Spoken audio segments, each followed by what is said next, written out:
For me, never giving up meant just that. I mean, every single day when I woke up, I thought, today's the day.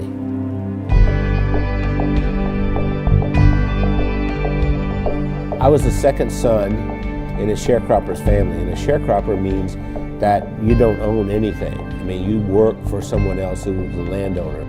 We had practically nothing. Everything was hand-me-downs from someone else. I didn't have shoes, and to this day my toes are all grown under because I didn't have shoes.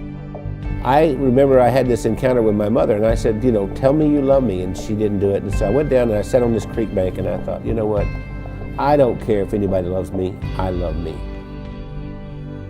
I made a list of goals that I wanted to accomplish, and they were laughable because I didn't even have 2 nickels to rub together, but my first goal was I was going to be a millionaire by the time I was 35. Number 2, I was going to have food to eat because we were always hungry. I mean, my little brother and I used to make mud pies to stop the hunger pains, and I was going to travel all over the world. Those were my goals.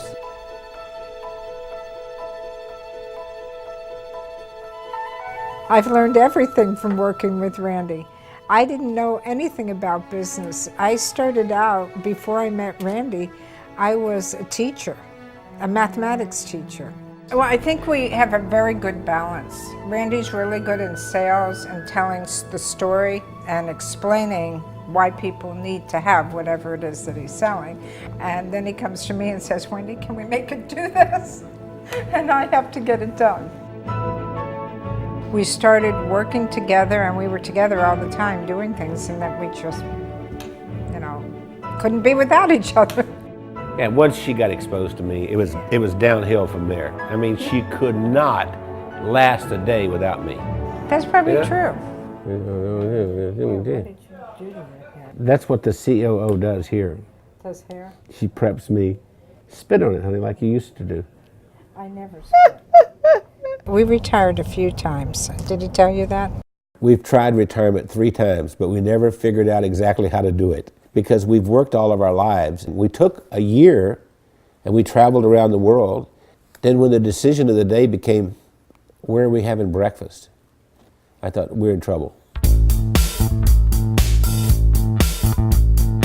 If I were giving you advice and you were meeting Wendy for the first time, I would tell you, don't get your feelings hurt if she uses her phone while she's meeting with you. Hey, Kim. Hey, Chris. Okay. I'll see you in the morning. All right. Bye. Bye-bye. I kind of feel like a triage nurse at a hospital. And every week I go in and I reprioritize. No, I'm not approving that. I think what drives Wendy is her desire to be the best and provide the best of service to everyone. Awakened at 2:30 in the morning, and I hear this little click, click, click, click, click, click, click, click, click. And it's Wendy over there looking something up at 2:30 in the morning. And I'll say, why aren't you sleeping?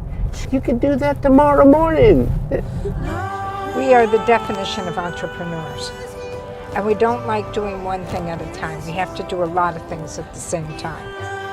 It's not just Randy and Wendy doing all this work. The whole team, every single one of us works round the clock. Hey, gorgeous. Listen, Bernice has been with us for what, 5, 6 years? 6 years. Yes. And we love her to death. And I love you guys. Yeah. Randy leads with his heart. And he's the most incredible person I've ever met. He's gone through so much in his life. And I believe that Randy's, I'm going to make me cry here. Randy has made the difference in my life. What's important is, what do I contribute this day to make the world a better place? I know that sounds corny, but that's really what it is. My daddy used to say, we leave here with empty pockets. The other thing my dad said is that when you leave, you'll be accountable for 2 things.